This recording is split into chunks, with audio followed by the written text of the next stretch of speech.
Micah was broke, a single dad working at a garage, raising his daughter in a cramped apartment, barely making ends meet.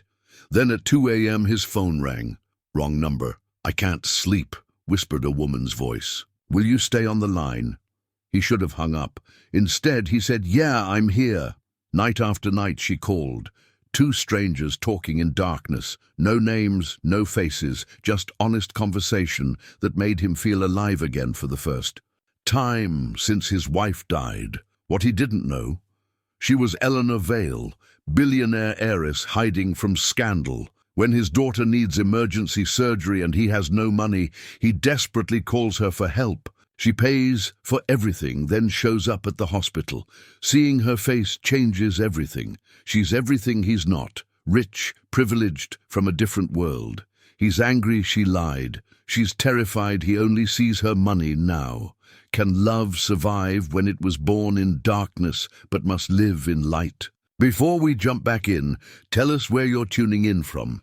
And if this story touches you, make sure you're subscribed, because tomorrow I've saved something extra special for you. The alarm clock's shrill cry cut through the pre-dawn darkness at 5:30 a.m., just as it had every morning for the past 3 years. Micah Lane's hand found the snooze button by muscle memory, his body protesting the transition from sleep to consciousness. The apartment above Murphy's muffler shop held the lingering scent of motor oil and coffee grounds, a combination that had become as familiar as breathing.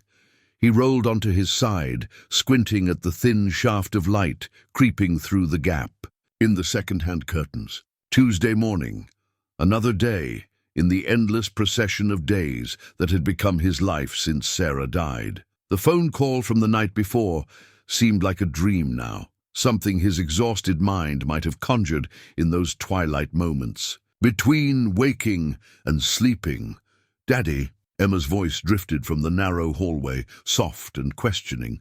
At 6 years old, she had developed an uncanny ability to sense when he was awake, as if some invisible thread connected their consciousness. "Coming, sweetheart," he called back, forcing warmth into his voice, despite the weight that seemed to settle on his chest every morning. The weight of bills unpaid, dreams deferred, and a future that stretched ahead like an unmarked road through unfamiliar territory. The apartment consisted of 3 small rooms, a kitchen that doubled as a living room, one bedroom that Emma had claimed with her collection of stuffed animals and crayon drawings, and a fold-out couch in the main room where Micah had been sleeping for 2 years now.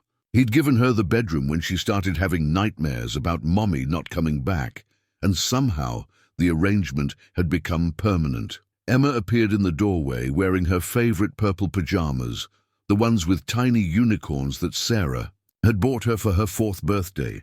Her dark hair, so much like her mother's, stuck up at odd angles, and her brown eyes, his eyes, were still heavy with sleep. "Is it a school day?" she asked, rubbing her face with small fists. "It is indeed," he said, scooping her up for their morning hug. She smelled like childhood, that mixture of strawberry shampoo and the indefinable sweetness that seemed to emanate from her skin. "What do you want for breakfast?" "We've got cereal," or cereal. She giggled, the sound like wind chimes in a gentle breeze. "Can we have the kind with the marshmallows?" "Just this once," he said, though they both knew he said that every morning. The sugary cereal was one of the few small luxuries he allowed himself to provide for her, even when it meant his own breakfast would be black coffee and whatever sandwich. Meat was marked down at the corner store. As Emma settled at their small kitchen table, with her bowl of colorful shapes floating in milk, Micah caught sight of the drawing she'd been working on the night before. It lay beside her placemat, a riot of crayon colors, depicting 3 stick figures standing in front of what appeared to be a house. One figure was tall with brown hair, clearly meant to be him. The smallest figure had long dark hair and a purple dress. Emma, of course. But the third figure gave him pause. "Who's this person, Em?" he asked, pointing to the figure with yellow hair and a blue dress. Emma looked up from her cereal. A marshmallow clover stuck to her lower lip. "That's the lady." "What lady?" "The one you talk to on the phone when you think I'm sleeping." She said it matter-of-factly, the way children do when they reveal they've been observing the adult world, with more attention than anyone suspected. Micah felt heat rise in his cheeks.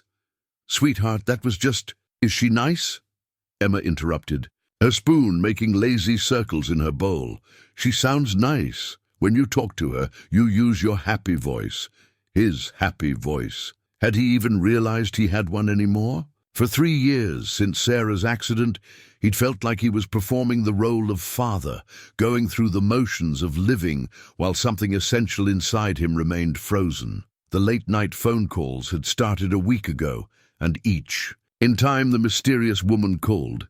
He found himself drawn into conversations that felt more real than anything in his daylight hours. "She is nice," he admitted, "but I don't really know her.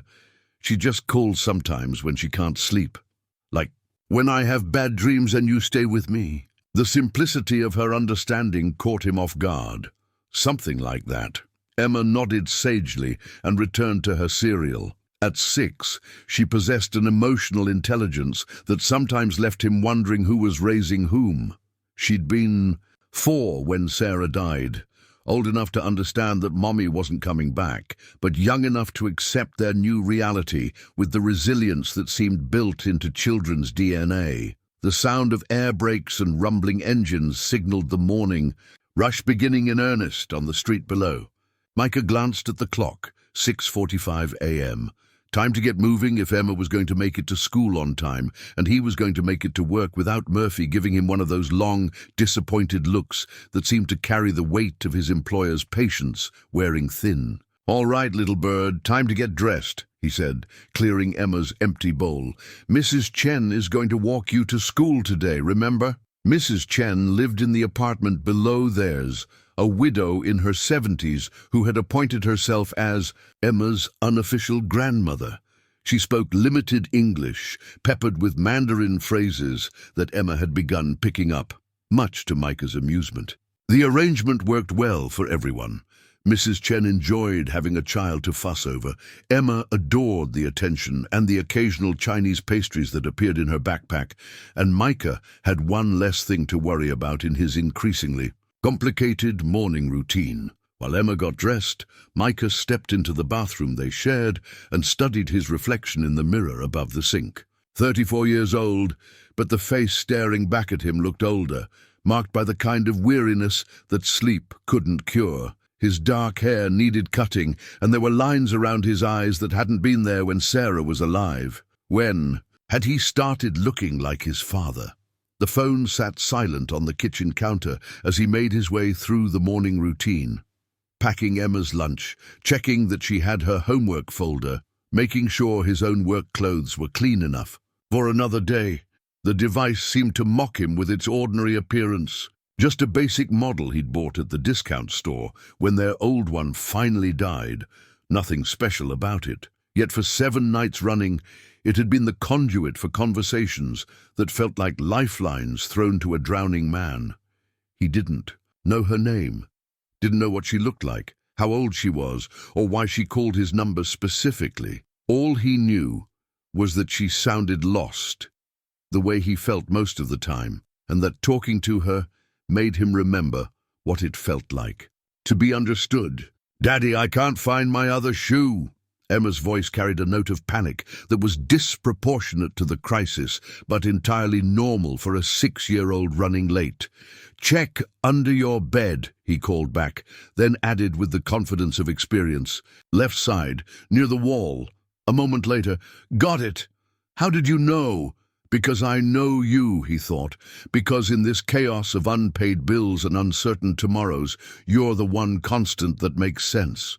Because watching you lose shoes and find them again reminds me that life continues, even when it feels like it should have stopped." Murphy's muffler shop occupied the ground floor of their building, a cramped space filled with the tools and equipment of automotive repair. Murphy himself was a man in his 60s, built like a fire hydrant and possessed of the kind of mechanical intuition that seemed to be disappearing from the world. He'd hired Micah 3 years ago, despite his complete lack of experience with cars, perhaps recognizing a fellow soul in need of steady work, and few questions asked. "You're cutting it close again, Lane," Murphy said, as Micah descended the external stairs that led from their apartment to the shop floor. But his tone held more concern than criticism. Murphy had never married, never had children, but he'd taken a paternal interest in Micah and Emma that went beyond the typical employer-employee relationship. "Emma couldn't find her shoe," Micah explained, tying on the canvas apron that protected his clothes from grease and grime. "That girl's going to be late to her own wedding someday," Murphy said, but he was smiling. Emma had that effect on people. Her genuine sweetness and unconscious charm seemed to unlock reserves of affection in even the most gruff individuals. The morning passed in its usual rhythm of routine maintenance. Minor repairs, and the occasional crisis that required Murphy's expertise and Micah's willing labor. Micah had discovered he enjoyed the work more than he'd expected. There was something satisfying about fixing things, about taking something broken and making it whole again. If only human problems could be solved with the right tools and a little patience. Around noon, during his lunch break, Micah found himself thinking about the phone call again. The woman's voice, soft and uncertain, asking him to stay on the line. He'd been half asleep when he answered, irritated at being woken up, but something in her tone had made him pause. She'd sounded so alone. He understood loneliness. It had been his constant companion since Sarah's death, following him through days filled with people and conversations, but empty of real connection. Even surrounded by the familiar noise of the shop, the chatter of customers, Emma's laughter when she came by after school, he felt isolated by the weight of his grief and responsibility. But last night, talking to a stranger in the darkness, he'd felt something crack open inside his chest. Not healing exactly, but the possibility of it. The reminder that connection could exist, that two people could share honest words across whatever distance separated them. His phone remained silent throughout the day, as it had every day since the call started. She only called late at night, when the world was quiet and defenses were down. He found himself looking forward to it in a way that both excited and worried him. What did it mean that the highlight of his day had become a conversation with someone whose name he didn't even know? Emma arrived at the shop at 3:30, as she did every day after school. Mrs. Chen walked her over and stayed for a few minutes to chat with Murphy in her mixture of English and Mandarin, while Emma showed Micah her schoolwork and helped herself to the peppermints Murphy kept in a jar on his desk. "We learned about families today," Emma announced, settling into the folding chair Murphy had designated as hers. "Mrs. Patterson said families come in all different shapes and sizes." "That's true," Micah agreed, wiping his hands on a rag. "What kind of shape is our family?" Emma considered this seriously, swinging her legs from the chair. "I think we're like a circle with a piece missing, but maybe someday we'll find the piece that fits." The observation, delivered with the casual wisdom that children sometimes possessed, hit him square in the chest. A circle with a piece missing. "Yes, that's exactly what they were. Maybe we will, Em," he said softly. That evening, after dinner, and homework, and the nightly ritual of stories and teeth-brushing, Emma was finally settled in her bed with her favorite stuffed elephant tucked under her arm. Micah sat on the edge of her mattress as he did every night, smoothing her hair back from her forehead. "Daddy," she said, her voice already drowsy, "when the phone lady calls tonight, will you tell her I said hi?" He smiled in the darkness. "I'll think about it." "Good. I think she's lonely like we used to be. As if loneliness was something they'd moved past rather than something that still sat in his chest like a stone. But maybe Emma was right. Maybe the calls had shifted something in their small universe, had introduced the possibility that loneliness didn't have to be permanent. He waited until he was sure she was asleep before returning to the living room, where the phone sat silent on the kitchen counter. It was only 9:30 p.m., too early. The calls always came late, after midnight, when the world felt smaller and more intimate. Micah settled onto his fold-out couch with a book he'd been trying to... Read for months, but the words blurred together on the page. Instead, he found himself staring at Emma's drawing, still propped against the salt shaker where she'd left it. 3 figures in front of a house. A family, complete and whole. Somewhere across town, or perhaps across the country, for all he knew, a woman was unable to sleep, carrying whatever burden had driven her to dial a wrong number and ask a stranger to stay on the line. In a few hours, if the pattern held, his phone would ring, and once again 2 lost souls would find each other in the darkness, sharing the kind of honesty that only seemed possible when faces were hidden and real names remained secrets. He thought about Emma's words. When you talk to her, you use your happy voice. Maybe that was enough for now. Maybe the sound of his own happiness, however fragile and new, was worth the mystery and uncertainty. Maybe some connections didn't need explanations, only acceptance. The phone remained silent, but Micah found himself smiling as he waited for it to ring. At 2:17 a.m., Eleanor Vale sat in the leather chair beside her bedroom window, watching rain streak down the glass, like tears on a face she couldn't see. The mansion around her stretched through 37 rooms, each one perfectly appointed, each one empty of everything that mattered. In her lap sat a crystal tumbler filled with water and the 3 small pills that Dr. Harrison had prescribed for nights like this, when sleep felt impossible and the weight of her own thoughts threatened to crush what remained of her spirit. The phone in her trembling hand still showed the number she'd dialed 14 minutes ago. A wrong number, clearly, based on the sleepy confusion in the man's voice when he'd answered. She should have hung up immediately, should have apologized and disappeared back into the careful isolation she'd built around herself like armor. Instead, she'd asked him to stay on the line, and he had. For 23 minutes they'd talked about nothing and everything, about insomnia and rain and the way darkness could make strangers feel like old friends. He'd told her about his daughter's fear of thunderstorms, and she'd found herself confessing that storms made her feel less alone, as if the sky was finally as turbulent as her heart. When she'd finally said goodnight, her hand had been steady for the first time in weeks.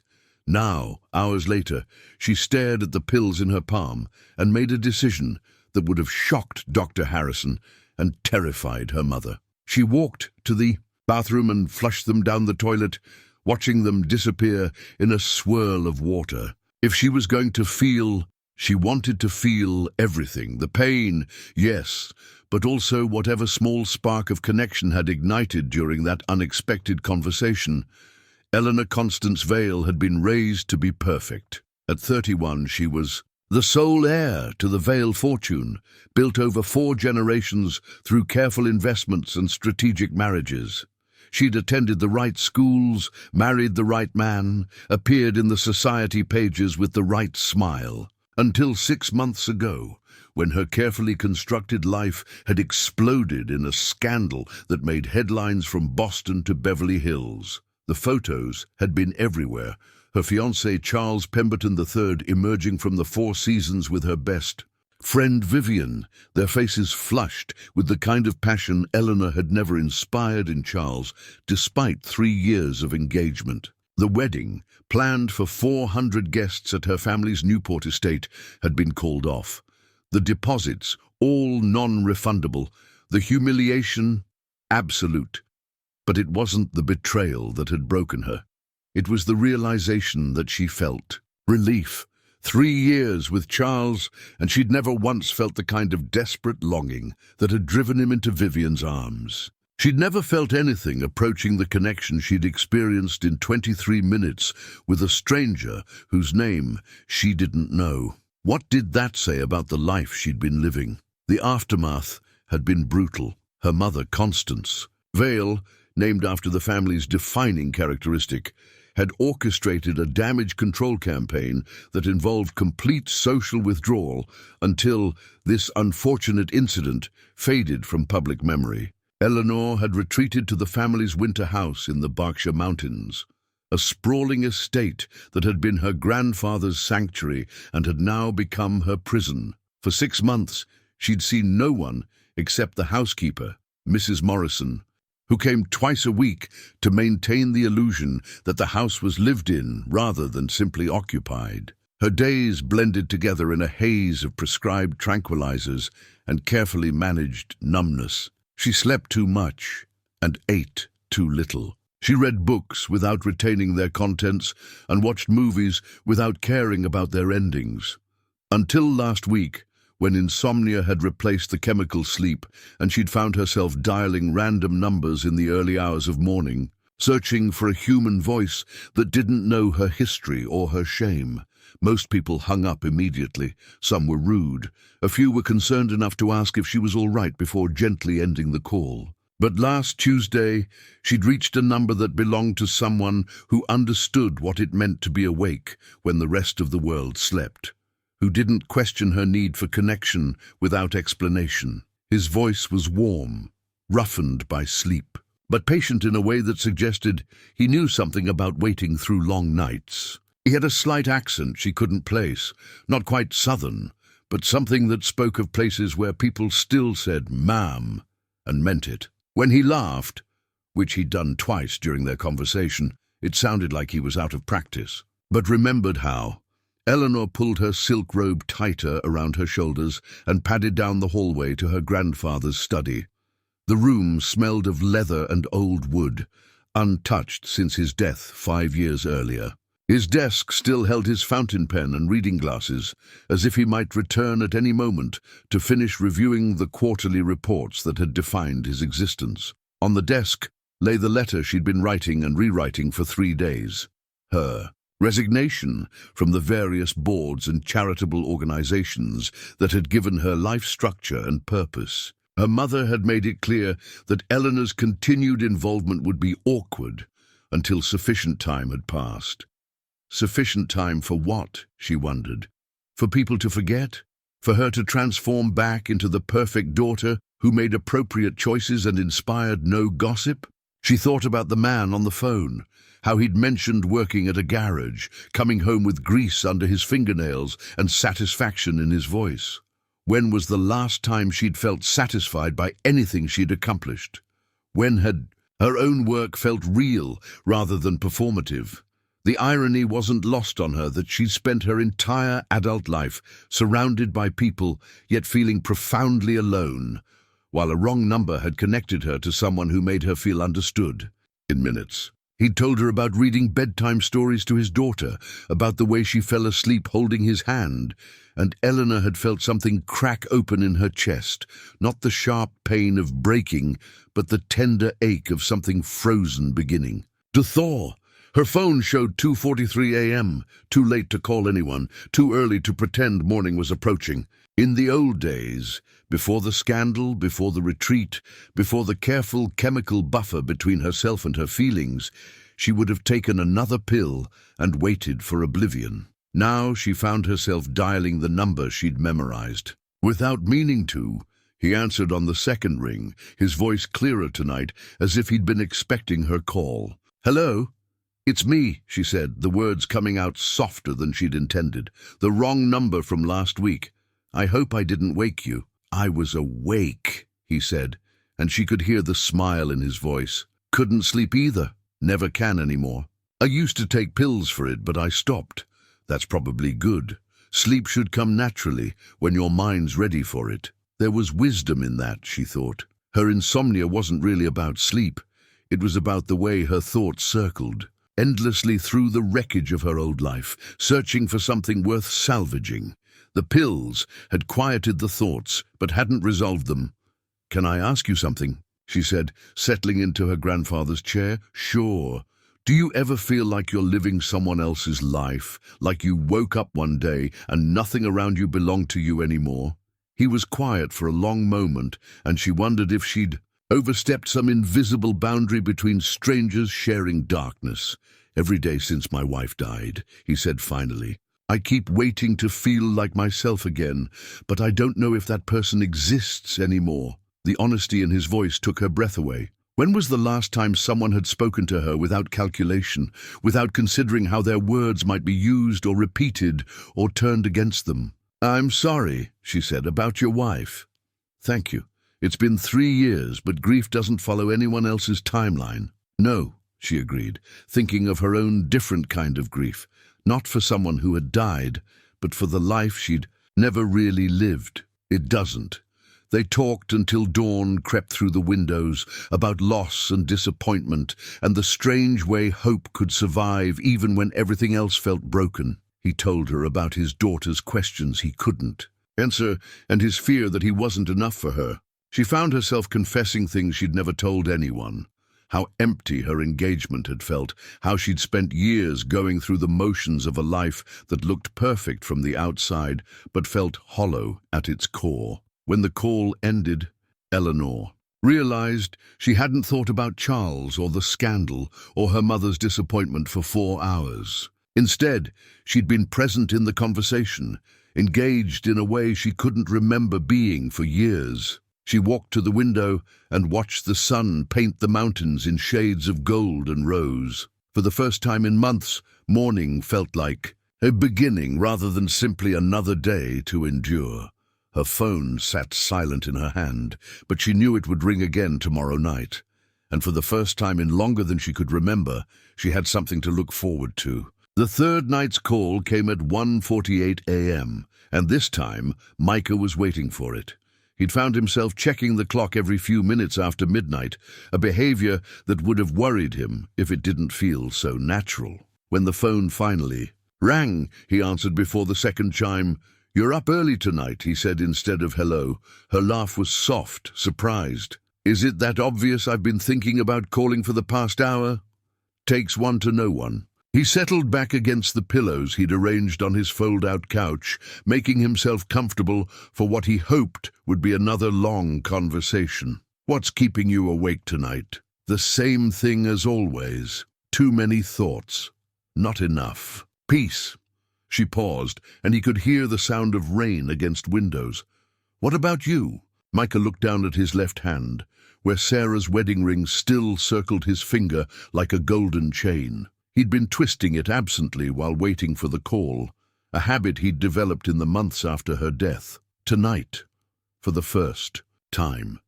The gesture felt more like a choice than a compulsion. "I've been thinking about my wife," he said. "Sarah. She died 3 years ago in a car accident." The words came easier than he'd expected. He'd told the basic facts to doctors, lawyers, social workers, Emma's teachers, but he'd never really talked about Sarah herself, about what losing her had meant beyond the practical complications of single parenthood and financial hardship. "Tell me about her," the woman said gently, "if you want to." And somehow he did want to. In the darkness of his small apartment, speaking to someone whose face he couldn't imagine, Micah found himself describing Sarah in ways he hadn't been able to since her funeral. How she hummed while cooking, always slightly off-key, but with such joy that it made him smile. How she could make Emma laugh until she got hiccups just by making silly faces.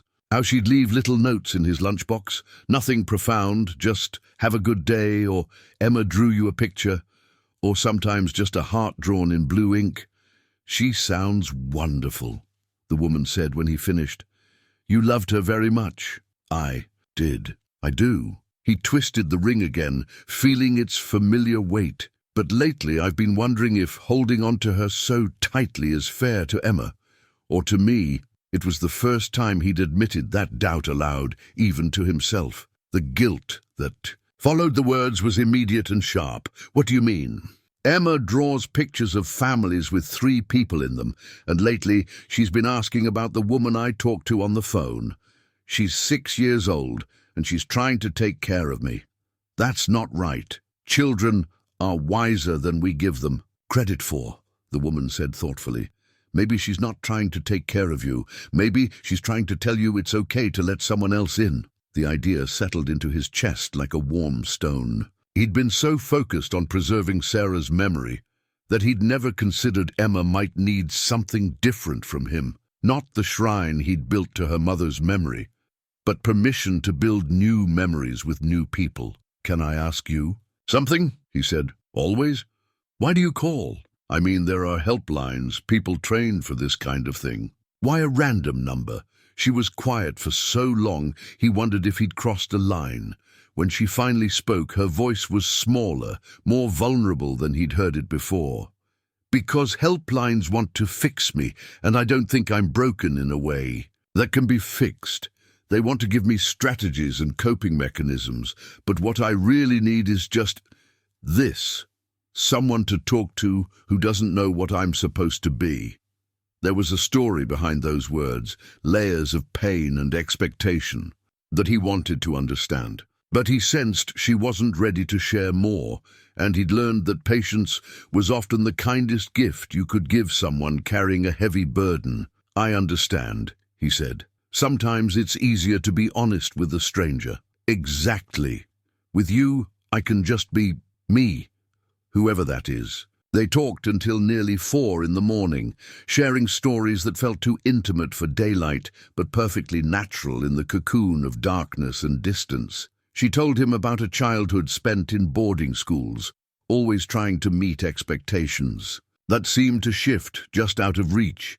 He described the terror of those first months after Sarah's death, when he'd had no idea how to braid Emma's hair or help with her homework, learning to be both mother and father through trial and error. When the call ended, Micah lay awake watching the ceiling and thinking about the ring on his finger. For 3 years, he'd worn it like a badge of loyalty, proof that some loves were too deep to survive. But tonight, it felt less like a chain and more like a bridge, something that honored the past while acknowledging the possibility of a future. The next morning brought a reality that felt harsher in contrast to the warmth of the night's conversation. Emma's cereal box was nearly empty, and when Micah checked his wallet, he found exactly $37. Not enough for groceries and gas, and payday was still 4 days away.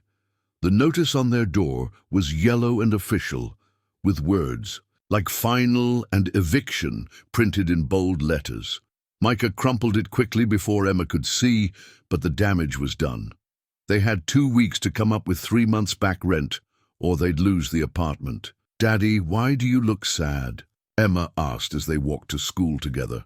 Mrs. Chen had been under the weather, so Micah was taking a late start at work to handle the school run himself. "Just thinking about grown-up stuff," he said, forcing a smile. "Nothing for you to worry about." But Emma had inherited Sarah's ability to read his moods like weather patterns. She slipped her small hand into his and squeezed. "Is it about money?" The directness of the question caught him off guard. He'd tried so hard to shield her from their financial struggles, but children noticed more than adults wanted to believe. "Sometimes money is tight," he admitted carefully, "but we always figure it out." "Maybe the phone lady could help," Emma said with the simple logic of childhood. "She sounds nice, and rich people like to help people, right?" The innocence of the suggestion hit him like a physical blow. The idea that his 6-year-old daughter was worried enough about their situation to suggest asking a stranger for help made him feel like he was failing at the most basic requirement of fatherhood, providing security. "We don't know if she's rich, sweetheart, and it's not polite to ask people for money, but if she wanted to help." Micah stopped walking and knelt down to Emma's level, taking her small hands in his. "Em, listen to me. Whatever happens with money or apartments or anything else, we're going to be okay.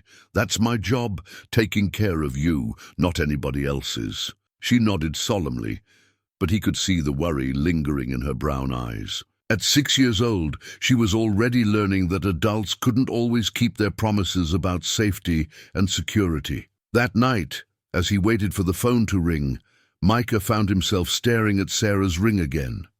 She'd been practical about money, good at stretching dollars and finding creative solutions to financial problems. What would she tell him to do now? How would she handle the impossible choice between pride and desperation? When the call came at 2:23 a.m., he almost didn't answer. The gulf between his reality and the comfortable intimacy of their conversations felt too wide to bridge. But her voice, when it came, carried something he hadn't heard before. A note of excitement, almost happiness. "I did something today," she said without preamble. "Something I haven't done in months. I went outside, and despite everything, the Eviction notice, the empty wallet, the weight of responsibility that never left his shoulders. Micah found himself smiling into the darkness. "Tell me about it," he said, and meant it completely. Eleanor sat in her grandfather's chair with a fountain pen poised over cream-colored stationery, the kind of paper that whispered of old money and careful breeding. She'd been staring at the blank page for 20 minutes, trying to find words for feelings she'd never been taught to express. Dear. That was where she stopped every time. What did you call someone who had become the most important part of your day, but whose name remained a mystery? How did you address a letter to someone you knew only through the cadence of his voice and the stories he shared in darkness? The calls had become a nightly ritual over the past 2 weeks. Sometimes they talked for hours, sometimes just long enough to confirm they were both still there, still breathing, still making it through another day. She'd learned that he drank his coffee black because cream was expensive, that his daughter had nightmares about losing him the way she'd lost her mother, and that he hummed while he worked, the same unconscious habit his wife had possessed. In return, she'd found herself confessing things she'd never told anyone. How she'd spent her entire engagement feeling like she was watching someone else's life through a window. How she'd never been allowed to choose her own career, her own friends, her own path. How the scandal that had destroyed her reputation had actually felt like liberation, even as it broke her heart. But what she hadn't told him was her name, or where she lived, or why a woman with access to everything money could buy spent her nights calling strangers for company. The omissions felt heavier each time they spoke, like stones accumulating in her chest. She set down the pen and walked to the window overlooking the estate's gardens. November had stripped the trees bare, leaving a landscape of elegant bones against the grey sky. In 6 months of hiding here, she'd barely set foot outside the house, but yesterday, inspired by something in his voice, a note of joy when he'd described taking his daughter to the park, she'd walked to the end of the driveway and back. It was only a quarter mile, but she'd felt like an explorer returning from uncharted territory. The air had been sharp with the promise of winter, and for the first time in months she'd breathed deeply without the weight of anxiety crushing her lungs. The phone on the side table drew her attention like a magnet. She'd memorized his number, though she'd been careful never to call during the day. Their connection belonged to the night hours, when the world was quiet and pretense fell away like shed clothing. But she'd found herself looking up the area code, discovering it belonged to a small town 3 hours south of her estate. Close enough to drive to in an afternoon, far enough to feel safely distant. What would it be like to see his face, to watch his expressions change as he spoke? Sometimes she caught herself imagining him, tall, she thought, with kind eyes and hands that showed the evidence of honest work. But the fantasy always ended there, because seeing his face would make him real in a way that might destroy the perfect intimacy they'd built in darkness. Eleanor returned to the desk and picked up her phone, scrolling through the recent calls list. 15 conversations with the same number, each one lasting between 1 and 4 hours. If her mother knew, if the family attorney knew, if anyone from her old life discovered that she was pouring her heart out to a stranger, the scandal would pale in comparison to the questions about her mental state. But for the first time in her adult life, she didn't care what anyone else thought. These conversations were hers, the first real thing she'd owned since childhood. The afternoon brought an unexpected visitor. Eleanor heard the car in the driveway before she saw it, a black Mercedes with government plates that belonged to her. Mother's driver. Through the window, she watched Constance Vale emerge from the back seat like a general preparing for battle, her steel-grey hair perfectly coiffed despite the wind, her expression set in lines of determination and disappointment. Eleanor had 10 minutes to prepare before her mother knocked, 3 sharp raps that somehow conveyed both authority and impatience. When Eleanor opened the door, Constance swept past her into the foyer without invitation, her sharp eyes cataloguing the changes 6 months of isolation had wrought in her only child. "You've lost weight," her mother observed, removing her gloves. "With practiced efficiency. And you're pale. When was the last time you saw sunlight?" "Hello, Mother. It's lovely to see you too." Constance's expression softened by degrees, revealing the worry she rarely allowed herself to show. "Darling, you can't hide up here forever. The Pemberton situation has been forgotten by everyone except you. It's time to come home." They sat in the living room that overlooked the mountains, two women who shared blood but little understanding. Constance had never grasped that Eleanor's retreat hadn't been about shame over the broken engagement. It had been about the revelation that she'd never really wanted the life that engagement represented. "I've arranged for you to attend the Whitmore Foundation Gala next month," her mother continued. "Nothing dramatic, just a quiet reappearance. You'll wear the blue Valentino, say hello to a few old friends, and remind everyone that you're perfectly fine. What if I'm not perfectly fine?" The question hung between them like a bridge neither knew how to cross. Constance had been raised in an era when women endured rather than examined, when therapy was whispered about and emotions were private burdens to be carried with grace. "Of course you're fine," her mother said firmly. "You're a Vale. We don't break, we bend. And we certainly don't disappear from society because of one unfortunate incident." That night, Eleanor waited until nearly 3 a.m. to make the call, her conversation with her mother still echoing in her head like a migraine. When he answered, his voice carried the warmth she'd come to depend on, but underneath it she heard something new. Strain, perhaps, or worry. "Rough day?" she asked. "You could say that. My boss gave me a warning about coming in late. Apparently taking my daughter to school is less important than being at work by 7 a.m. sharp." She wanted to say that any employer who didn't understand her father's priorities didn't deserve his loyalty. But the words felt hollow coming from someone who'd never worried about paying rent or keeping a job. "I'm sorry, that's not fair."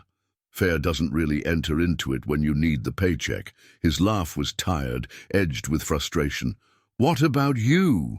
You sound different tonight." Eleanor stared out at the mountains, black silhouettes against a star-filled sky. "My mother came to visit. She wants me to return to my old life, pretend the past 6 months never happened." "Do you want to go back?" The question was simple, but the answer felt like standing at the edge of a cliff. Going back meant safety, predictability, the comfort of expectations she knew how to meet.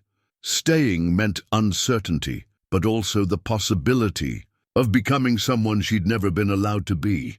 "I don't know who I am if I'm not who I was," she admitted. "Does that make sense?" "Perfect sense. I've been thinking the same thing lately." His voice grew quieter, more intimate. "Sometimes I wonder if we're supposed to become new people after we lose our old lives. Maybe that's not something to fight."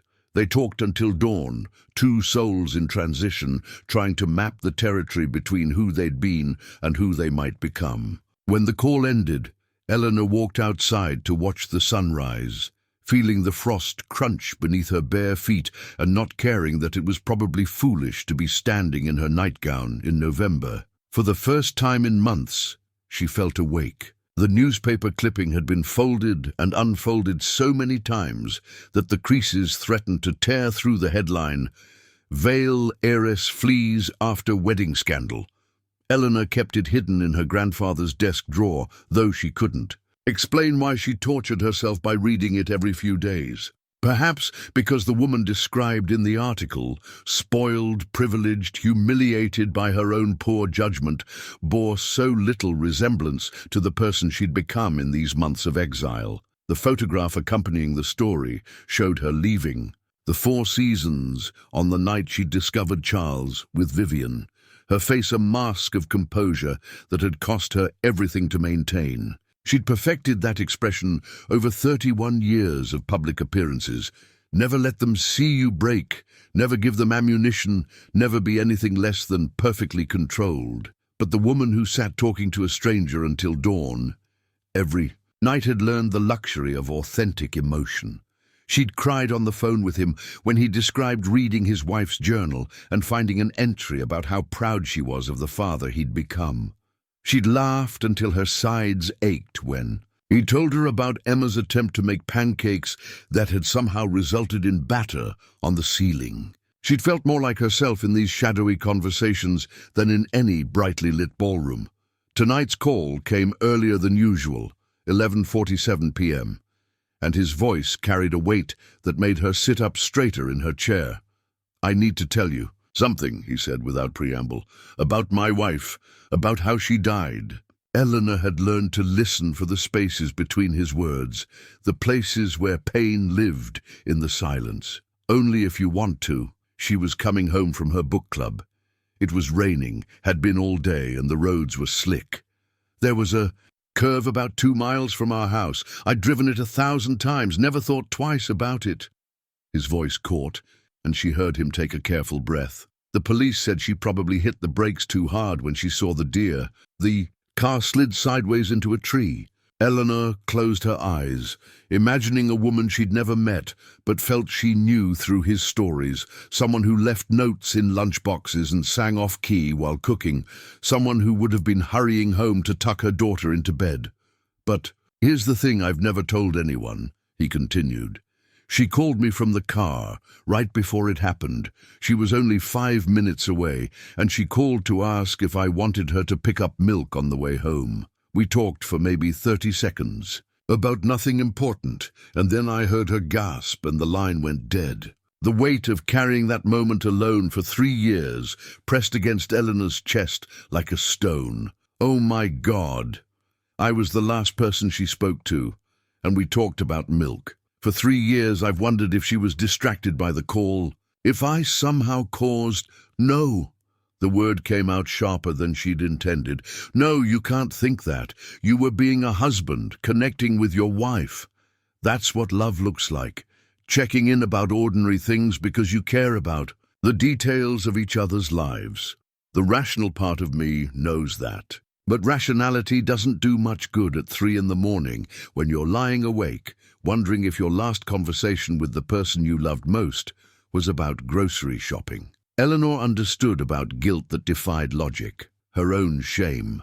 About Charles and Vivian had less to do with their betrayal than with her relief at being released from a life she'd never really wanted. How did you forgive yourself for feeling grateful that your world had exploded? "Can I tell you something?" she said. "About my engagement?" Always. She'd been saving this story, holding it back because it revealed too much about the person she'd been or tried to be, but his honesty deserved the same in return.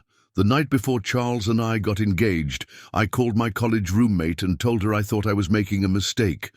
Not because I didn't care about him, but because I didn't care enough. I should have been excited, nervous, something.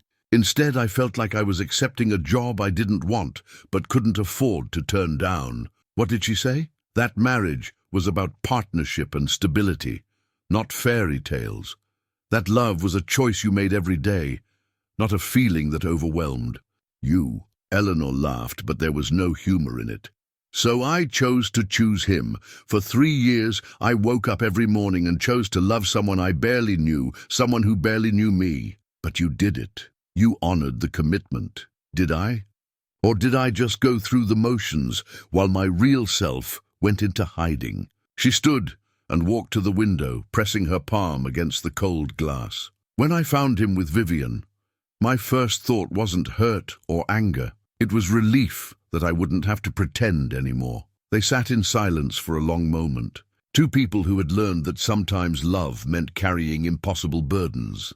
Sometimes it meant recognizing when those burdens weren't truly yours to carry. "You know what I've realized," she said finally. "Talking to you these past weeks, this is what I thought love was supposed to feel like. Easy conversation, comfortable silence, the feeling that someone truly sees you. I know exactly what you mean." The admission hung between them like a bridge they were both afraid to cross.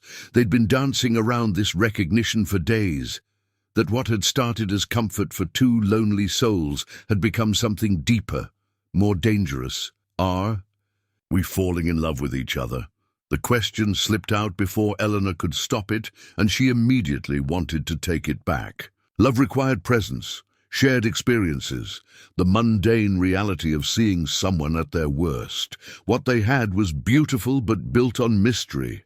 "I think," he said carefully, "we're falling in love with the idea of each other, with the people we get to be when we're talking like this."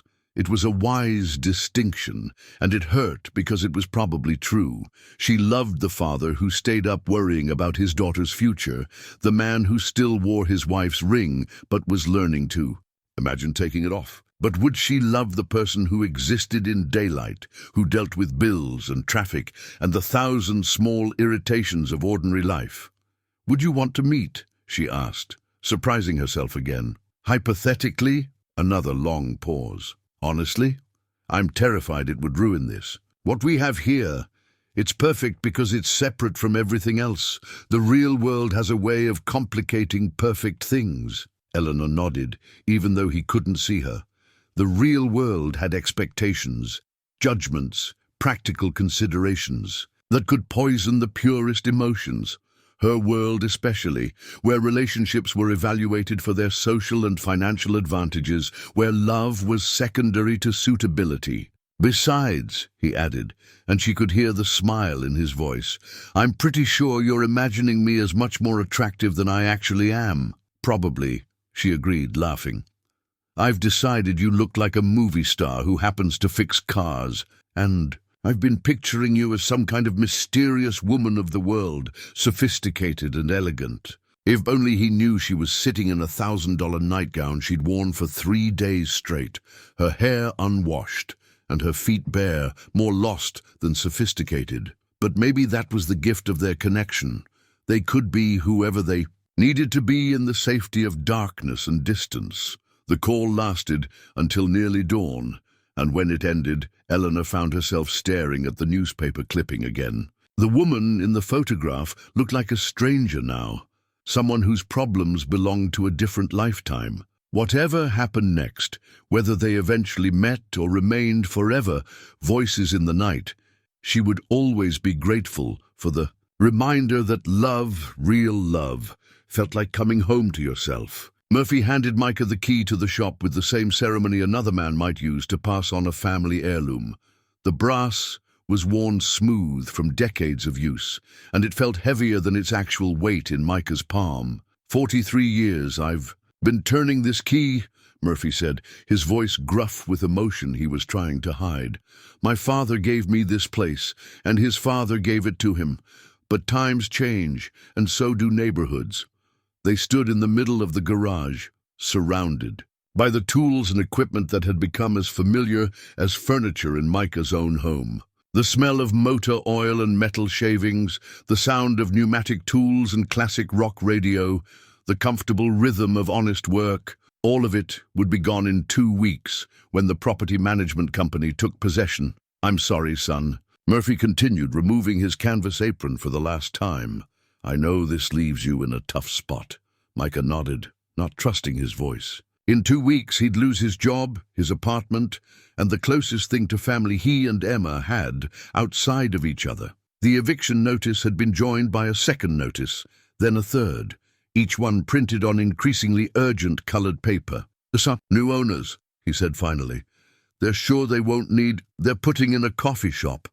Murphy's laugh was bitter. "Organic, fair trade, artisanal coffee, because what this neighborhood really needs is $7 lattes, not a place where working people can get their cars fixed at honest prices." That evening, Micah sat at their small kitchen table, helping Emma with her homework, while the weight of their situation pressed down on him like a physical thing. She was working on a math worksheet, her tongue poking out slightly in concentration as she counted on her fingers. "Daddy," she said without looking up from her paper, "Mrs. Patterson asked us to draw our dream house for art class tomorrow." "That sounds fun. What's your dream house going to look like?" Emma set down her pencil and gave him the serious look. That meant she'd been thinking about something important. Is it okay to dream about things that might not happen? The question hit him sideways, revealing how much she'd absorbed of their uncertain situation despite his efforts to shield her. At 6 years old, she was already learning to temper her hopes with realism, and the unfairness of it made his chest ache. "Emma, listen to me." He turned his chair to face her fully. It's always okay to dream. Dreams are how we figure out what we want. And wanting things isn't wrong. Sometimes dreams don't come true the way we picture them. But that doesn't mean we should stop dreaming. So I can draw a big house with a yard for a dog. You can draw the biggest house you can imagine with room for all the dogs you want. She smiled and returned to her math, but Micah could see the wheels turning in her head. That night, after she was asleep, he found her drawing on the coffee table, a house that sprawled across 2 pieces of construction paper, complete with a white picket fence, a tire swing, and 3 stick figures standing in the front yard. The third figure had yellow hair and wore a blue dress. The phone rang at 2:15 a.m., and Micah answered on the first ring despite himself. "You sound tired," she said without preamble. "Long day. How are you?" "Restless. I've been thinking about what you said the other night, about becoming new people after we lose our old lives." She paused, and he heard the sound of papers rustling. "I did something today that the old Eleanor never would have done." It was the first time she'd used her name, and the sound of it created a strange intimacy, as if she'd shown him her face in profile for just a moment. "What did you do?" "I fired my mother's attorney. Well, technically I fired the entire firm. They've been managing my affairs since the scandal, making all my decisions. And today I realized I don't actually need anyone's permission to live my own life." There was strength in her voice that hadn't been there in earlier calls, a note of determination that made him smile in the darkness. "How did that feel?" "Terrifying and wonderful, like jumping off a cliff and discovering you can fly." She laughed, and the sound was lighter than he'd ever heard it. "I also drove to town today. The first time I've left the estate in 6 months." "Where did you go?" "Nowhere special. The library, the grocery store, a little cafe where I sat by myself and remembered what it felt like to be around other people." She paused. There was a man there with his daughter, maybe 8 or 9 years old. She was helping him with his crossword puzzle, and watching them together made me think of you and Emma. Micah leaned back against his pillows, picturing her. In a small-town cafe, maybe wearing a simple sweater instead of whatever expensive clothes rich women wore. The image felt both foreign and comfortable, like a photograph of someone he'd met in a dream. "What made you decide to go out?" "Honestly, our conversations. You've talked so much about being present for Emma, about showing up for the people who matter, and I realized I've been hiding from my own life. You can't heal in isolation forever." They talked until dawn again, but this time their conversation carried a different weight. She was no longer the fragile woman who'd first called asking him to stay on the line. She was someone discovering her own strength, making choices instead of having them made for her. And he was no longer just the grieving widower marking time until Emma grew up. He was a man learning to imagine a future that included more than survival. "Can I ask you something?" he said, as the sky began to lighten outside his window. "Always. Are you wealthy? I mean really wealthy?" The question had been building for weeks, prompted by small details, the way she mentioned boarding schools and family attorneys, the fact that she'd been able to disappear from her life for 6 months without apparent financial consequences. "Yes," she said simply. "Does that change things?" "It should," he thought. The gap between her world and his was so vast it might as well be unbridgeable. What did a single father living paycheck to paycheck have in common with someone who could afford to fire entire law firms on a whim? But somehow it didn't change the most important thing. "No," he said, and meant it. "Whatever else you are, you're still the person who calls when she can't sleep, who listens when I talk about missing my wife, who makes me laugh at 2 in the morning. That's who you are to me." "Thank you," she whispered. "That's who I want to be." When the call ended, Micah found himself holding Sarah's wedding ring between his fingers, turning it slowly in the early morning light. For the first time since her death, the weight of it felt like a choice rather than a chain. He thought about Emma's drawing, about the third figure she kept adding to their family portrait, about the possibility that love might not be something you only got once in a lifetime, Outside, the city was waking up, delivery trucks rumbling past, the distant sound of traffic building toward rush hour. In 2 weeks, he and Emma would have to find somewhere else to live. Start over in a place that didn't hold memories of Sarah in every corner. Maybe that wasn't entirely a bad thing. Maybe it was time to build new memories, new traditions, new dreams that included all the people who belonged in their lives, including a voice in the darkness that had become as essential as breathing. The manila envelope arrived on Eleanor's doorstep like a snake in Eden, innocuous on the outside, but carrying venom that would poison everything it touched. Mrs. Morrison had left it on the kitchen counter with the rest of the day's mail, and Eleanor might have ignored it entirely if not for the return address, Blackwood Investigations, a firm she'd never heard of, but that had been hired by people she knew all too well. She stared at the envelope for 20 minutes before opening it, some instinct warning her that whatever lay inside would change everything.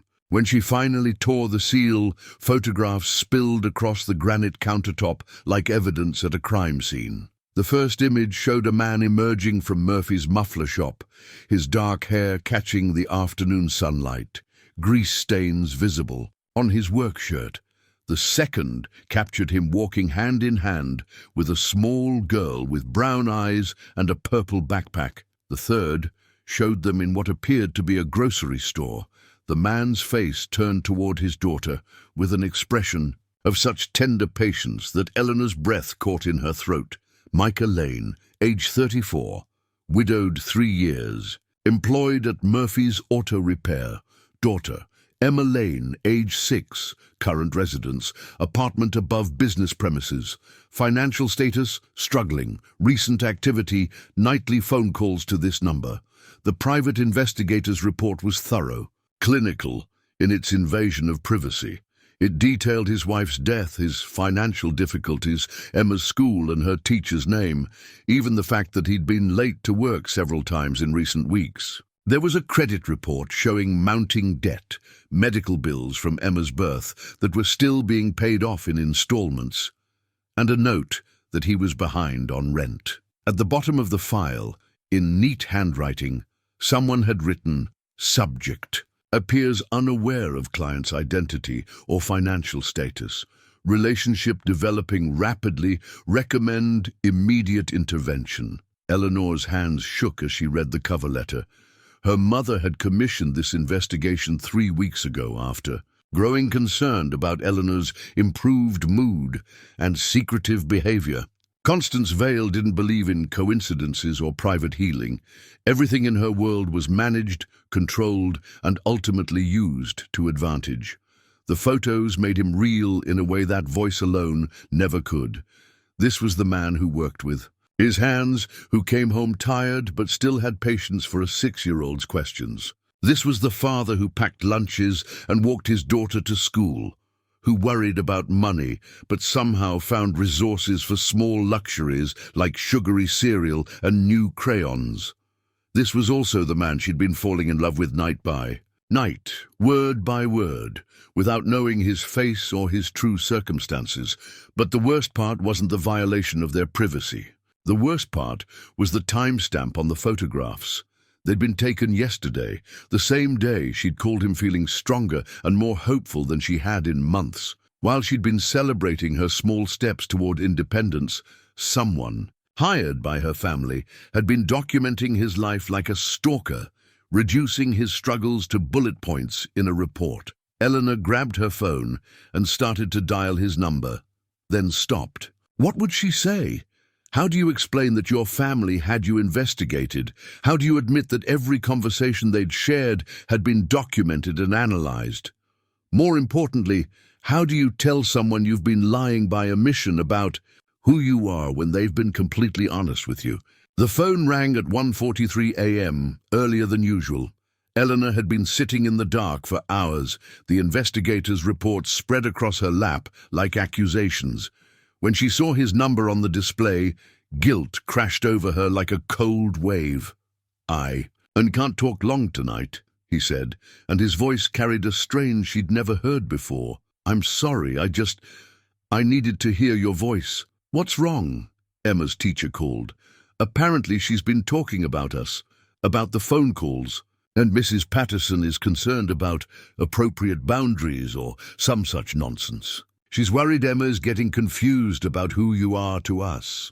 Eleanor closed her eyes, feeling the weight of complications she hadn't foreseen. Of course, a 6-year-old would talk about the woman her father spoke to every night. Of course, a teacher would be concerned about a child's fascination with a mysterious stranger. What did you tell her? The truth. That you're a friend who calls when she can't sleep, and that talking to you helps me be a better father. His laugh was bitter. She didn't find that particularly reassuring. "I'm sorry. I never wanted to cause problems for you. It's not your fault. It's just," he sighed heavily, "everything's falling apart at once, and I'm starting to think I'm being selfish. Talking to you when I should be focused on figuring out our next move." This was her moment. She could tell him about the money sitting in her accounts, enough to solve his problems 100 times over. She could offer to help with Emma's expenses, with finding a new place to live, with all the practical concerns that kept him awake at night. She could be honest about who she was and what she could provide. Instead, she found herself saying, "What kind of help do you need?" The question hung between them like a bridge she was afraid to cross. She'd never asked directly before, never pushed past his pride to the practical realities that shaped his choices. He stopped, started again. "We might need to find somewhere else to live. The apartment comes with the job, and when Murphy's closes, what about money? I mean, if you could accept help from someone who cares about you." "No." The word was sharp, final. "I won't take charity, especially not from someone I've never even met. That's not who I am." The rejection hit her like a physical blow, not because she wanted to give him money, but because she realized how impossible their situation had become. He was too proud to accept help from a stranger, and she was too wealthy to ever be seen as anything other than a source of solutions to problems he needed to solve himself. "I understand," she said quietly. "Do you? Because sometimes I feel like we're living in different worlds, and I'm not sure how long we can keep pretending that doesn't matter." Different worlds. If only he knew how literally true that was. They talked for another hour, but the conversation felt strained, artificial in a way their calls never had before.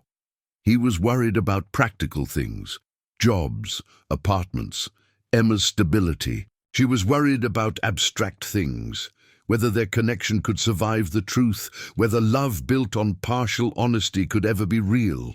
When the call ended, Eleanor sat in the darkness holding the photographs of his face, trying to reconcile the man in the images with the voice she'd come to love. He looked tired in the pictures, older than 34, worn down by responsibilities that never let up. But there was something in his expression when he looked at his daughter.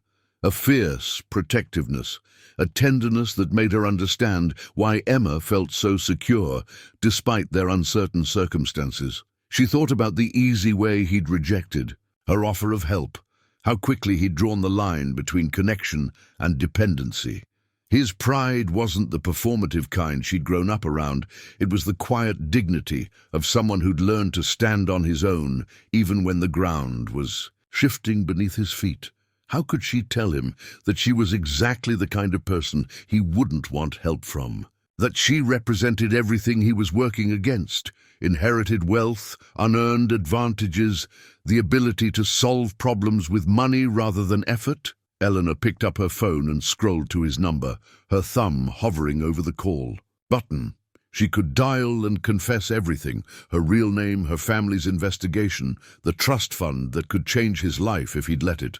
She could tell him that she'd been falling in love with him, not despite their different circumstances, but because he'd shown her what authentic living looked like. Instead, she set the phone aside and walked to her grandfather's desk, where she pulled out a sheet of stationery and began to write, "Dear Micah, there are things I should have told you from the beginning, truths I've been too afraid to share because I was terrified of losing the only real connection I've felt in years. But I'm learning that love built on incomplete honesty isn't really love at all. It's just two people falling in love with carefully edited versions of each other. My name is Eleanor Vale. She wrote for 2 hours, confessing everything, her family's wealth, the investigation, her real reasons for hiding from the world. She wrote about growing up with everything except the freedom to choose her own path, about discovering that privilege could be its own kind of prison. She wrote about how his voice had saved her from a life of careful pretense, how their conversations had taught her the difference between existing and living. When she finished, she folded the letter carefully and placed it in an envelope. Then, she put it in the desk drawer, next to the newspaper clipping. Another truth she wasn't brave enough to share. Tomorrow, she decided. Tomorrow, she would find the courage to be completely honest, even if it meant losing the only love she'd ever known was real. But tonight, she would let herself have one more conversation with a man who still believed she was just a voice in the darkness, someone simple enough to care about without complications. Tonight, she would pretend a little longer that love could be enough to bridge any distance, even the vast space between two people who lived in different worlds entirely. The phone call came at 4:17 a.m., not from Eleanor, but from the hospital. Micah jerked awake to the shrill ring cutting through his exhausted sleep, his hand fumbling for the device in the darkness. "Mr. Lane, this is Dr. Martinez at St. Mary's Emergency Department. Your daughter Emma was brought in about 20 minutes ago." The words hit him like ice water, instantly washing away any trace of sleep. "What happened? Is she okay?" "She's stable, but she's experiencing severe abdominal pain. We suspect appendicitis, and we're going to need to do surgery fairly quickly.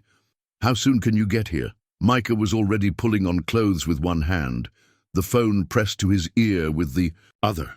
10 minutes, maybe less. Mr. Lane, there's one more thing. We'll need to discuss payment options before we can proceed with the surgery. Do you have insurance?" The bottom dropped out of his world. No, my employer doesn't offer it, and I can't afford private coverage. But this is an emergency, right? You can't just...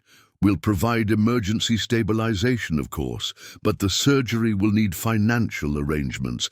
Please bring whatever documentation you have regarding your ability to pay. The line went dead, leaving Micah staring at his phone in the pre-dawn darkness.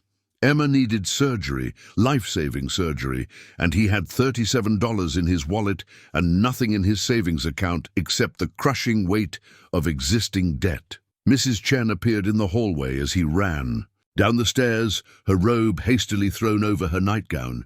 "Micah, what's wrong?"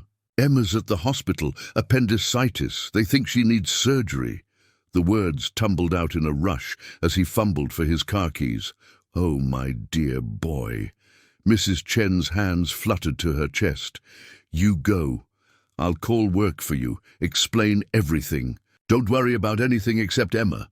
The drive to the hospital passed in a blur of empty streets and traffic lights that seemed designed to delay him at every intersection. Micah's mind raced through calculations. How much could surgery cost? How much would the hospital require up front? What happened if he couldn't pay? St. Mary's Emergency Department was a fluorescent-lit maze of worried families and medical urgency. Micah found Emma in a curtained cubicle, looking impossibly small on the adult-sized gurney. Her face was pale except for 2 bright spots of fever on her cheeks, and she was clutching her stuffed elephant with white knuckles. "Daddy!" Her voice was thin with pain and fear. "My tummy hurts really bad." "I know, sweetheart. The doctors are going to fix it." He smoothed her hair back from her forehead, feeling the heat of fever beneath his palm. "Everything's going to be okay." But even as he said the words, he knew they might not be true. The financial counselor, who appeared beside Emma's bed, 20 minutes later, confirmed his worst fears. "Mr. Lane, the surgery your daughter needs will cost approximately $18,000. That doesn't include the anesthesiologist, the hospital stay, or any complications that might arise." The woman's voice was kind but professional, delivered with the practiced sympathy of someone who had this conversation multiple times every day. Our payment plans require a minimum of 30% down, $18,000. Micah felt the number settle in his chest like a stone.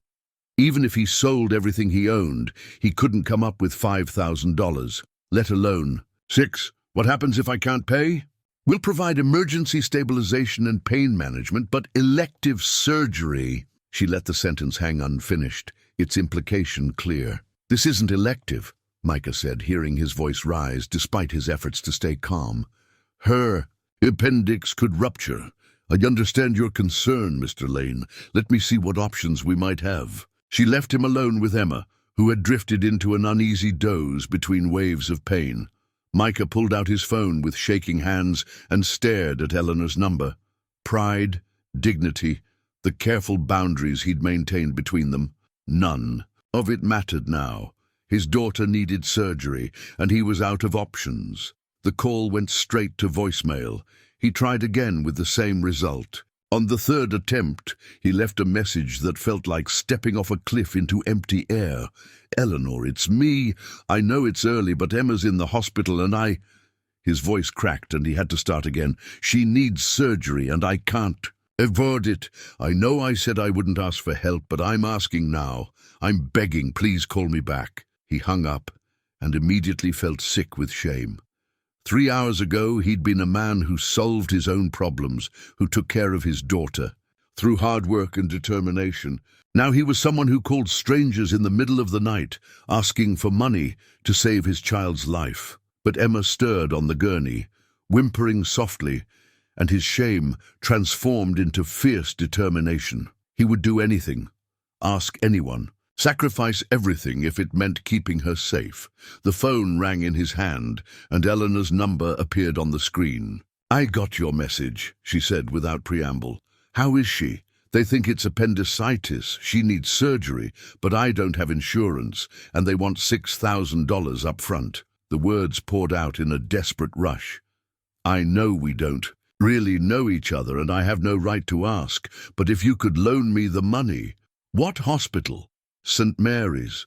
But Eleanor, I need you to know that I'll pay you back, every penny.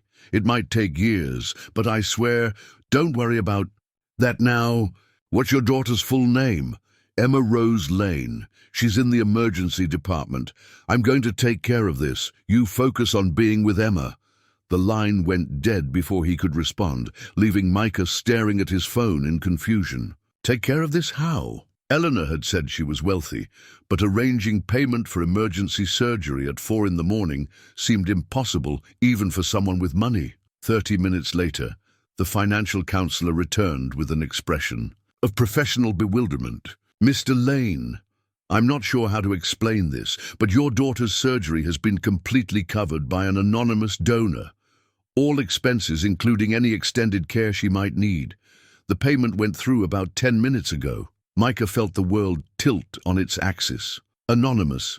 The donor requested no contact information be shared, but they wanted you to know that Emma should receive the best possible care without any financial considerations. As if summoned by the conversation, Dr. Martinez appeared at Emma's bedside. Mr. Lane, we're ready to take Emma up to surgery. The procedure should take about an hour, and then she'll need to stay overnight for observation. They wheeled Emma away on a gurney, her small hand clutching the hospital bracelet that would stay with her through surgery and recovery, a plastic band that represented both her vulnerability and her salvation. Micah watched until the elevator. Doors closed, then sank into a waiting room chair with his head in his hands. Eleanor had saved his daughter's life with a phone call. A woman he'd never seen had reached across whatever distance separated them and solved his most desperate problem. In minutes, the relief was overwhelming, but it came with a bitter aftertaste of humiliation and dependence. His phone buzzed with a text message from an unknown number. Surgery scheduled. Emma will be fine. Don't try to thank me. Just be with her. Micah stared at the message, reading it over and over. The phrasing was strange. Not I arranged for the surgery, but surgery scheduled, as if Eleanor had simply informed him of something that had already been decided. and the warning not to thank her felt almost like she was embarrassed by her own generosity. But strangest of all was how she'd known to text from a different number, as if she was trying to maintain some kind of separation between the woman who paid for Emma's surgery and the woman who called him every night. 3 hours later, Emma was out of surgery and sleeping peacefully in a private room that definitely cost more than the basic accommodations his non-insurance status would typically warrant. Dr. Martinez had been effusive in his praise for the surgical team and the facilities available to them, mentioning twice how wonderful it was when families had comprehensive coverage for unexpected medical events. Micah sat beside Emma's bed watching her sleep, her face finally peaceful after hours of pain. The hospital bracelet around her tiny wrist read Emma Rose Lane in neat block letters, but underneath someone had written VIP patient, all expenses covered in red ink. His phone remained silent throughout the long day. Eleanor didn't call to check on Emma's progress or to ask how the surgery had gone. She didn't text for updates or send messages of concern. It was as if she'd stepped out of their carefully constructed relationship to solve his crisis, then disappeared back into whatever world she inhabited when she wasn't talking to him in the darkness. By evening, when Emma was awake and complaining about the hospital food, the most beautiful sound Micah had ever heard, he began to understand the magnitude of what had happened. Someone he'd never met had spent what was probably more money than he made in a year to save his daughter. Someone who knew him only as a voice in the night had trusted him enough to cover expenses that could have run into the tens of thousands of dollars, and she'd done it all without asking for anything in return, without even wanting to be thanked. As night fell outside Emma's hospital window, Micah found himself staring at his phone, waiting for Eleanor's call. There were things that needed to be said, questions that demanded answers, gratitude that had to be expressed whether she wanted to hear it or not. But most of all, he needed to understand how a woman who claimed to be just a voice in the darkness had the power to move mountains with a single phone call, and why, for the first time since their conversations began, he was afraid of what he might learn when she finally answered his questions. Eleanor sat in her car in the hospital parking lot for 45 minutes before finding the courage to walk through the automatic doors. She'd driven the 3 hours from her estate without stopping, propelled by a need to see Emma with her own eyes, to confirm that the child was truly safe after the surgery she'd arranged from the shadows. The visitor's pass felt like a small act of rebellion as she clipped it to her coat. Margaret Spencer, she'd told the volunteer at the information desk, using her college roommate's name because her own would have triggered too many questions. For someone who had spent her entire adult life being recognized wherever she went, anonymity felt both terrifying and liberating. Emma's room was on the 4th floor, and Eleanor rode the elevator with a mixture of anticipation and dread. Through the investigator's photographs, she'd seen what Micah looked like, but Emma remained a mystery. Just a small figure in purple pajamas, a child who drew pictures of families with missing pieces and asked profound questions about whether it was okay to dream. The hallway was quiet except for the soft sounds of medical equipment and distant conversations. Eleanor found room 423 and peered through the partially open door, her heart hammering against her ribs. Micah was asleep in the chair beside the bed, his head tilted back at an uncomfortable angle that spoke of exhaustion and unwillingness to leave his daughter's side. He looked exactly like the photographs, but somehow more real. Stubble shadowing his jaw, worry lines etched deeper than they'd appeared in the surveillance images, one hand resting protectively near Emma's arm, even in sleep. Emma was awake. Her dark eyes bright and curious as she studied a coloring book propped against her knees.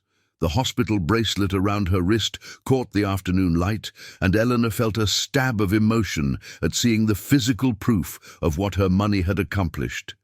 This child was alive and safe because Eleanor had been brave enough to step out of the shadows, even if only for a moment. "Hello," Emma said softly, noticing Eleanor in the doorway. "Are you a nurse?" Eleanor stepped into the room, her heart racing. "No, sweetheart, I'm just visiting." Emma studied her with the frank curiosity of childhood, taking in Eleanor's expensive coat and careful makeup, the kind of polished appearance that marked someone from a different world than hospital rooms and financial desperation. "Are you here to see my daddy? He's sleeping because he stayed up all night worrying about me." "I know," Eleanor said, surprising herself with the admission. "I mean, I'm sure he was very worried. Surgery is scary for parents." It wasn't so bad. "They gave me medicine that made me sleepy, and when I woke up, the hurt was all gone." Emma set down her crayon and tilted her head, studying Eleanor's face. "You have a nice voice. It sounds familiar." Eleanor's breath caught. Of course, Emma would recognize her voice. Micah had mentioned that his daughter sometimes overheard their late-night conversations, had asked questions about the phone lady he talked to when he thought she was sleeping. "Thank you," Eleanor managed. "You have a very nice voice too. Are you the lady who calls my daddy?" The question hung in the air between them like a bridge that could either connect them or collapse under the weight of truth. Eleanor looked at this child she'd heard so much about. Emma, who made pancakes that ended up on the ceiling, who drew pictures of families and asked if it was okay to dream, who worried about her father's happiness with the wisdom of someone. "Far older than 6, yes," Eleanor said quietly. "I am." Emma's face lit up with a smile that could have powered the entire hospital. "I knew it. I told Daddy you sounded nice. And you are nice. You're really pretty too. I drew you with yellow hair, but yours is more like honey." Eleanor felt tears threaten at the corners of her eyes. This child had been imagining her, incorporating her into family drawings, accepting her as part of their small universe without question or judgment. "Emma, your drawings are beautiful. Your daddy told me about them." "Did he tell you about the one with the house? The big house with a yard for a dog?" Emma's voice carried the excitement of sharing a treasured secret. "Mrs. Patterson said we had to draw our dream house, but I drew our real house, the one we're going to have someday when Daddy stops being sad." Eleanor sat carefully in the visitor's chair, overwhelmed by the generosity of this child's heart. Emma had drawn their real house, not as it was, but as it could be, including Eleanor in a future she'd imagined with the confidence that only children possessed. "Tell me about the house," Eleanor said. Emma launched into a detailed description of the imaginary home: white picket fence, tire swing, garden where they could grow vegetables, bedrooms for everyone, including the phone lady who makes Daddy use his happy voice. With each detail, Eleanor felt herself falling deeper into love with this family she'd discovered by accident, this father and daughter who had taught her what authentic connection felt like. "Emma, can I ask you something?" "Sure. How did you know I made your daddy happy?" Emma considered this with the seriousness she applied to all important questions. "Because when he talks to you, he smiles with his whole face, not just his mouth. And he laughs like he means it. He used to only do that with Mommy." The observation hit Eleanor like a physical blow.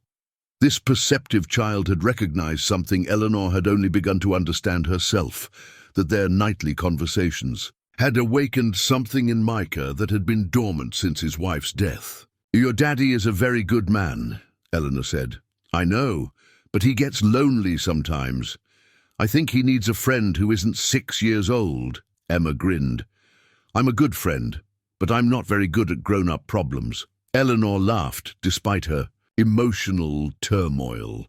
"You're an excellent friend, Emma, and you're very wise for someone who's 6. They talked for 20 more minutes while Micah slept, Emma chattering about school and her stuffed animals, and her theories about why grown-ups made things more complicated than they needed to be. Eleanor found herself relaxing in a way she hadn't experienced in years, simply enjoying the company of someone who accepted her presence without question or agenda. When Micah finally stirred, blinking awake with the disorientation of someone who'd slept poorly in an uncomfortable chair, Eleanor felt her heart stop. This was the moment of truth, when the man she'd fallen in love with through midnight conversations would see her face, and everything would change forever. Micah's eyes focused slowly, the disorientation of hospital sleep giving way to awareness. For a moment, he simply registered that Emma was awake and talking to someone, her voice animated in the way that meant she'd found a new friend. Then, his gaze shifted to the woman sitting beside his daughter's bed, and the world tilted sideways. She was beautiful in a way that seemed almost unfair. Honey-colored hair that caught the afternoon light, elegant features that spoke of good breeding, and expensive care, clothes that whispered of wealth, even in their understated simplicity. She looked like someone who belonged in magazine spreads or charity galas, not in a hospital room with a 6-year-old who had just survived emergency surgery, but it was her voice that stopped his breath. When she spoke to Emma, when she said, "Your daddy is a very good man," Micah heard the cadence that had become as familiar as his own heartbeat. This was the woman who called when she couldn't sleep, who had listened to his stories about Sarah and shared her own pain in the darkness. This was Eleanor. "Daddy!" Emma's face lit up as she noticed he was awake. "Look who came to visit. It's the phone lady, just like I thought. Her name is Eleanor, and she's even prettier than in my drawing." Eleanor turned toward him slowly, her expression a mixture of hope and terror. Up close he could see that her composure was carefully maintained, that her hands were trembling slightly where they rested in her lap. She looked like someone who had walked to the edge of a cliff and was trying to decide whether to jump or retreat. "Hello, Micah," she said softly. He stared at her, his mind struggling to reconcile the voice he knew with the face he'd never imagined. She was refined in a way that spoke of boarding schools and trust funds, elegant in a manner that made his work clothes and calloused hands feel suddenly inadequate. She was everything he'd convinced himself she couldn't be: wealthy, sophisticated, beautiful, and exactly the kind of woman who lived in a different universe than single fathers who worked in garages. "You're Eleanor," he said, because he needed to hear himself say it. "I am." She glanced at Emma, then back at him. "I hope it's all right that I came.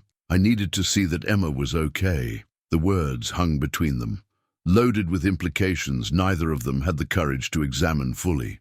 She'd needed to see Emma, not just hear about the surgery's success, but witness it with her own eyes, confirm that the child was safe and whole. "You paid for the surgery," he said.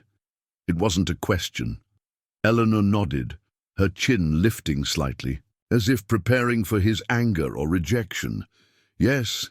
"How?" "I called you at 4 in the morning, and 20 minutes later the hospital had full payment." Does it matter how? But it did matter, because the speed and ease with which he'd solved his most desperate crisis suggested resources and connections that belonged to a different world entirely. People didn't simply wire $18,000 to hospitals in the middle of the night unless they possessed the kind of wealth that made such amounts trivial.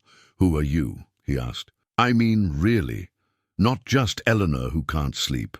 Who are you in the daylight?" Eleanor glanced at Emma again, who was watching their conversation with the frank interest of a child who sensed important adult things happening but couldn't quite understand their significance. "Can we talk privately?" Eleanor asked. Micah looked at his daughter, still pale from surgery but alert and curious, then at the woman who had saved her life with a phone call. Everything in him wanted to protect Emma from whatever complications were about to unfold, but he also needed answers that couldn't wait. "Emma, sweetheart, can you rest for a few minutes while Eleanor and I talk in the hallway?" "Okay, Daddy." "But Eleanor, you'll come back and say goodbye, right?" Eleanor's expression softened as she looked at the child. "Of course I will." They stepped into the corridor, and Micah felt the weight of other people's eyes, nurses and visitors who glanced at Eleanor with the kind of recognition that came from seeing someone who belonged in newspaper society pages. The gap between their worlds had never felt wider than it did standing in this sterile hallway, surrounded by the evidence of her wealth and his dependence. "My full name is Eleanor Constance Vale," she said without preamble. "My family owns Vale." Industries, you might have heard of us. He had heard of them. Everyone had heard of Vale Industries. Real estate, investments, the kind of old New England money that shaped politics and culture from behind mahogany doors. Eleanor Vale was the heiress who'd been in the news months ago. Something about a broken engagement and a public scandal that had sent her into hiding. "You're that Eleanor Vale," he said, pieces clicking into place. "The one from the newspapers." Yes, her voice was barely above a whisper. "I'm sorry I didn't tell you sooner. I was afraid." "Afraid of what? That I'd ask you for money?" The words came out harsher than he'd intended, edged with hurt and humiliation. "Well, congratulations. You were right." Eleanor flinched as if he'd struck her. "That's not why I was afraid." "Then why? Why lie about who you are for weeks while I told you everything about my life?" "Because I fell in love with someone who didn't know I had money," she said, her composure finally cracking. "For the first time in my life, someone cared about me for who I am, not what I can provide. And I was terrified that if you knew the truth, you'd see me the way everyone else does, as a solution to problems instead of a person." The honesty in her voice, the raw vulnerability that he'd heard so many times in their midnight conversations, stopped his anger cold. This was still the woman who had called when she couldn't sleep, who had listened to his stories about Sarah without judgment, who had made him laugh at 2 a.m. when he'd forgotten how. But it was also the woman who could solve his daughter's medical crisis with a phone call, who lived in a world where $18,000 was apparently a trivial expense. How could both things be true at the same time? "I need time to think," he said finally. Eleanor nodded, pulling something from her purse, a hospital napkin with writing on it. "This is my real phone number, my real name, everything about me that I should have told you from the beginning." She pressed it into his hand. "When you're ready to talk, if you ever are, call me. But know that I meant everything I said in the dark. Every word was true, even if I wasn't brave enough to tell you everything else." She turned toward Emma's room, then paused. "I love her already, you know, your daughter, and I love you, not because you need saving, but because you showed me what it means to live authentically. I'm sorry I wasn't authentic enough to do the same." Before he could respond, she disappeared back into Emma's room to say goodbye, leaving Micah standing in the hallway holding a napkin that contained either the end of everything he'd hoped for or the beginning of something he'd never dared to imagine. 6 months later, Micah stood in the kitchen of a modest 3-bedroom house, watching Emma chase fireflies in the backyard through the window above the sink. The evening light caught her laughter and carried it through the screen door. A sound that had become the soundtrack of their new life. The house wasn't the mansion that Eleanor's wealth could have provided, nor was it the cramped apartment above Murphy's shop where they'd struggled for so long. It was something in between, a compromise born of careful negotiation and mutual respect, a place where love could grow without the shadow of obligation or charity. Eleanor had understood, eventually, after 3 weeks of silence following their confrontation at the hospital. She'd called and asked to meet, not at her estate or some expensive restaurant, but at the small cafe where she'd first ventured out during her months of isolation. They'd sat across from each other at a worn wooden table, 2 people trying to bridge a gap that seemed impossibly wide. "I don't want your money," he'd told her that day, the words coming out more gently than he'd intended. "I can't build a life on the foundation of what you can give me." "I know," she'd said. "I understand that now, but I also can't pretend to be poor to make you comfortable with who I am." The conversation had lasted 4 hours, moving from cafe to park to the bench by the river where they'd talked until sunset. They'd mapped the territory between his pride and her privilege, searching for common ground where they could meet as equals despite their different circumstances. The solution, when it came, had been surprisingly simple. Eleanor had stepped back from her family's business empire, taking only enough to live comfortably without excess. She'd bought this house, not as a gift, but as an investment in their future together, with Micah's name on the deed as an equal partner. She'd helped him start his own business, a small counseling practice for widowed parents, providing the initial funding as a loan with terms they'd negotiated like the business partners they'd become. Most importantly, they'd learned to love each other in the light, seeing each other's flaws and choosing connection anyway, building something real on the foundation of honesty rather than the perfect intimacy they'd shared in darkness. The screen door opened, and Eleanor appeared with 2 cups of coffee, settling beside him at the kitchen table that had become their evening ritual. She'd changed in the months since the hospital, her expensive clothes replaced by jeans and sweaters, her carefully maintained appearance softened into something more natural and approachable, but her voice was still the same, still the sound that could calm his restless thoughts and make him smile even on difficult days. "Emma's teacher called today," she said, handing him his coffee, "about the family tree project." Micah raised an eyebrow. What kind of problem could a family tree possibly create? Apparently, Emma drew us as 3 trees with intertwined roots, and when Mrs. Patterson asked her to explain, she said that families don't have to grow from the same seed to belong together. Eleanor's smile was soft with affection. She also mentioned that her mom, Eleanor, used to be the phone lady, but now she lives in the same house, which confused some of the other children. Mom Eleanor. The title still caught Micah off guard sometimes, not because it felt wrong, but because it felt so right. Emma had assigned it naturally, without ceremony, the way children accept love when it appears in their lives. What did you tell Mrs. Patterson? That Emma's family tree is exactly as complex and beautiful as Emma herself, and if she has any questions about modern family structures, she's welcome to call us. They sat in comfortable silence, watching their daughter, because somewhere in the past 6 months, Emma had become theirs in every way that mattered.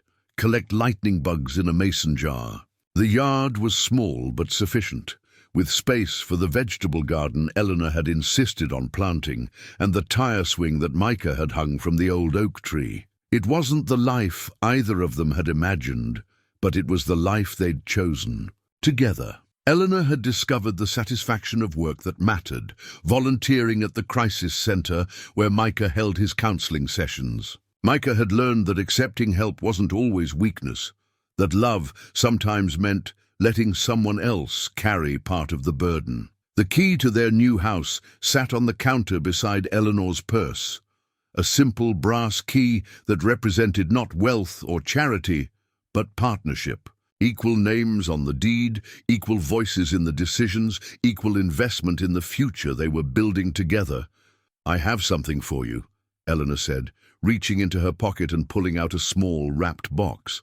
Micah's heart skipped. "It's not my birthday. It's the anniversary of the first time you told me you loved me, 6 months ago today, standing in that hospital corridor when you thought I was walking away forever." He unwrapped the box carefully, revealing a simple silver band.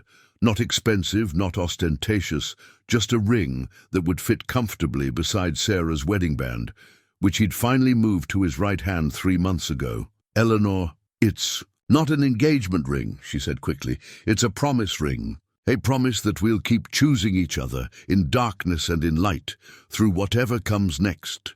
The ring fit perfectly, settling on his finger like it belonged there. When he looked up, Eleanor was watching him with an expression of nervous hope that reminded him of the woman who'd first called asking him to stay on the line. "I love you," he said, the words as natural as breathing now. Not the voice in the darkness, not the woman who saved Emma's life. "I love the person who plants vegetables and helps with homework and argues with me about the thermostat setting. I love you too," she said.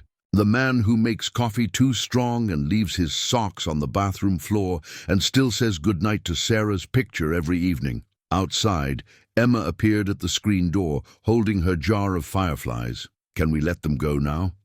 "I think they want to go home to their families." "Of course, sweetheart," Eleanor said. "Everyone should get to go home to their families." They walked outside together, 3 people who had found each other by accident and chosen each other on purpose. Emma unscrewed the lid of the mason jar, and the fireflies rose into the evening air like tiny stars returning to the sky. Later that night, after Emma was asleep and the dishes were done, Micah's phone rang at 2:03 a.m. But this time, it wasn't. A wrong number reaching across the darkness for connection.